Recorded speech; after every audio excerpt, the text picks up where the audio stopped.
Well, and then there was a charge of $250 for snow blowing and snow shoveling. Correct. Right. And what's that? What that is, and I've talked to Tad about this, as we all know, this year we had a tremendous amount of snow. Ended up purchasing a snow blower, which economically doesn't make sense for me, but I needed, what we were doing is 2 traffic directors and a loader to clear the sidewalks. It was costing way too much money, and as careful as you are trying to go against the curbing above the sidewalk, we were doing damage, and I wasn't happy about it. So I found, this is a $100,000 snow blower. I found one for sale for $10,000. I talked to Doug Ord, who has the same machine, who does Hollis's sidewalks. I brought his over here to try it, just, I mean, we had, the snowbanks were this deep, solid ice, because the state pushes up there. I used his for an hour, it worked. I asked him, what he charges the town of Hollis? $250 an hour.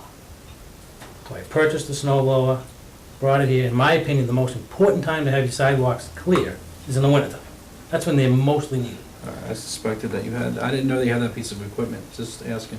Nope. I didn't see, again, I didn't see this on the price list. It wasn't on the price list last year for But 2010? a new price list for 2012 was submitted, because I got to receive that, but it was the same price list as 2011. So, It was Jerry, just crossed off. Did I send that to Rena, that price list? Because that's what she had sent me. 2010. 2012 No, was sent. 10, 12, when I No, did I it. thought we had a new one that came in after I stopped in here. 2012 is next year, so we don't have one so yet. Jerry, how much time do we save by using that piece of equipment versus the individual handheld snow blower? Oh my gosh, hours. And actually got to the point we couldn't do it with the handheld. Well, the issue is the prices, it's not the snow blower. The issue is, And that's good, I mean, you look at $250 an hour, it's like, oh my Yeah. God. But again, the cost of that machine, That's what I'm thinking. it's gonna work how many hours a year? yeah, well, save the town on the overtime. Again, coming back, going to Milford, the overtime that they charged in Milford was anything over 40 hours a week. Mhm. They got time and a half. This week here, I didn't see, I looked at all the snowstorms. There was 3 days that you plowed, and you're paying overtime every day, I will, during the day. I'll have to look at it. Yeah, okay. And it's not, one isn't this, so I didn't Oh, look at the it's invoice. interesting they didn't make it in there, It's but, not in there either. Well, it's not what you handed out to us. Dan. but it's there, you can look at Yeah, the. Doesn't the town have And I a think- Tell you what, you know what? Oh, He's got absolutely. more questions. But again, I Have him get questions read we'll it, look at and tonight, then yeah. Jerry can answer them. I'd have to go to my big time sheet. 225 minutes, right? Yeah. What And number is then, that? then if there was an overpay, the town was overpaid, you're overpaid, what will happen?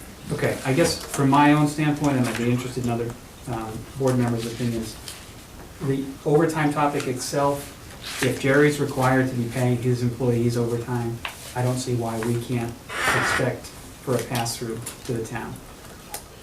Do people agree with that or disagree with that? Ian, can I just comment on, when I charge the overtime, it's labor only, even though they're in a piece of equipment. I do not charge time and a half for the equipment, I charge time and a half for the labor only.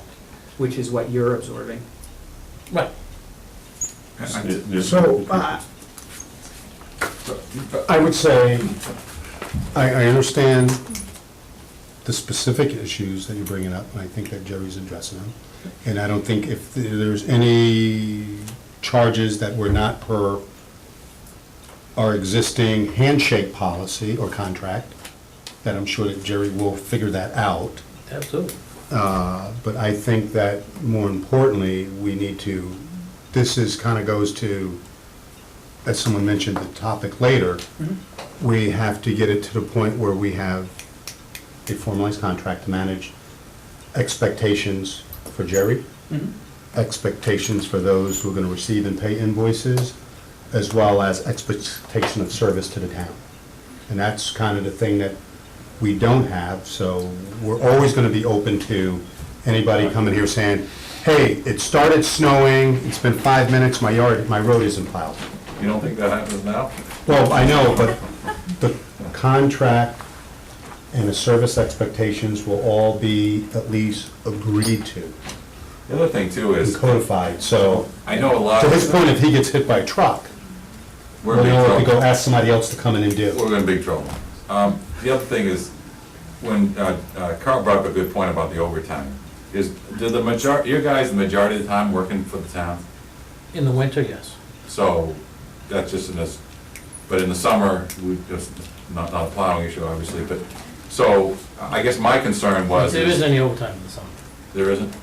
It's only related to plowing. only related to plow. Well, but to Carl's point is that if you've got your guys working on other things that are not town-related, and then they get the 40 hours, and then they're plowing roads for us, they're over the 40-hour limit, and we're paying the brunt of that, and I'm just, Honestly, that shouldn't happen. because the majority of the work they're doing in the winter is for the town? Sanding, But plowing. if they're digging if they're digging cellar holes for me, and then Monday through Thursday and Friday it snows during the day, I'm not charging the town overtime. Okay. And if it's done by mistake, I'll fix it. Well, my question is for the town people, especially people that have trucks out there, they're able to plow, that were out of work, and we're paying people overtime. There could have been a lot of people working this winter. And I'd like to see the tax money go out and back to as many taxpayers as possible, especially since we have new people that moved into town, have construction companies, and would like this opportunity to have bid out these snow plowing. If we organize ourselves, have zones, have planning, look forward, I think we could save the town thousands of dollars. I could see this right now by not paying overtime. Okay? Thousands of dollars. And this would be bring us in line. Maybe, and I go back to maybe because again, I go back to, we need to establish that what we want is a level of service for the town. Get prospective service providers to come back and tell us, here's the cost for providing that level of service. So, and we can have preference for buy local, which I believe I included in our purchasing policy. But at the end of the day, we have to, as a town, figure out, do we want more of an interest on level of service versus more of an interest on buy local? And the only complaint I hear So- is they want salt in some roads versus sand. But let's not get off on that. We used to bid, we used to plan for the winter, whatever the number is, $50,000, $100,000, there's the contract for the entire winter. Much easier to budget for. We know it's gonna cost this much money. Some years, the person that bid the project makes out very well, other years, they lose their shirt.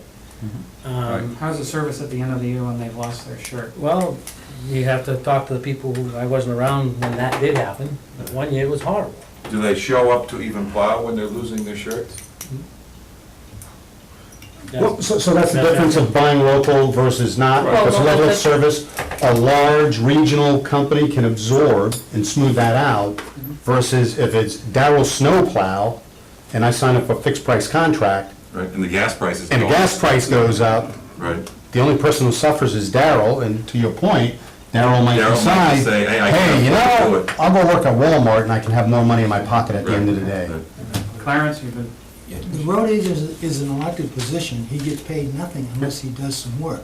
So if he's gonna schedule snowplow trucks and everything for a snowstorm, he ought to get a little compensation for it. and that's the model in Mason, I know. No argument here, Clarence. So, we have another option perhaps. In Mason, they have a new road agent, and his compensation is $51,000 a year plus full benefits. So, and he's then doing the bidding process and coordinating all. So are you saying that the compensation that the road agent gets is this overtime? Is this what, No, I'm saying that, It's his salary. what's his salary? I'm saying there are other models. No, I'm gonna- Other models that other towns use Right. for their road agent, who may not own their own equipment like Jerry does, Right. okay? And if they don't, they're basically a logistics operator. Jeff Bell was a perfect example. He doesn't even get out of the office anymore. He used to be. In Hollis, Right, he their used to be DPW director. all the time, he used to work in the field.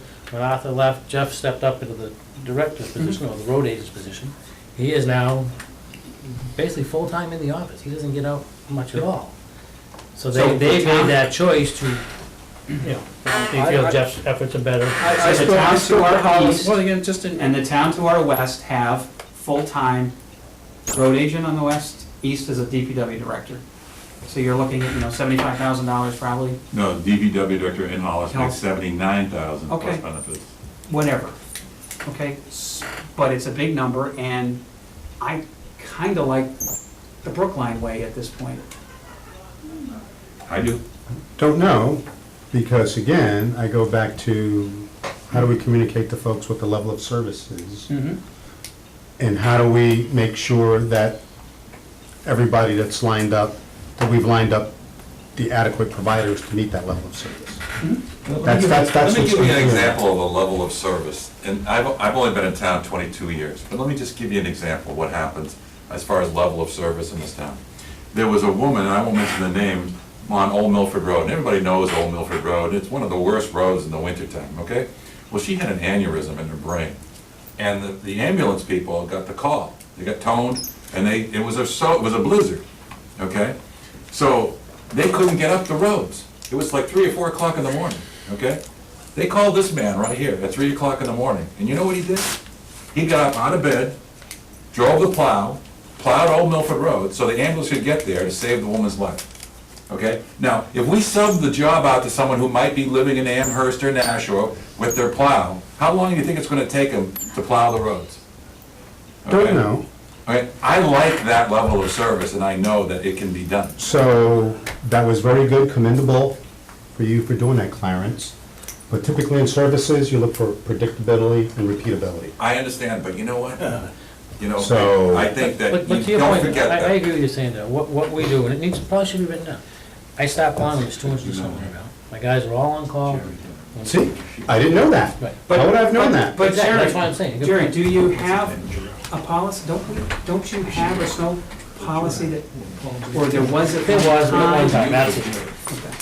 And I'm saying, it may need to be clever. We start when there's 2 inches of snow on the ground. The running joke this year, and it was very funny, is how many hours we would work plowing snow.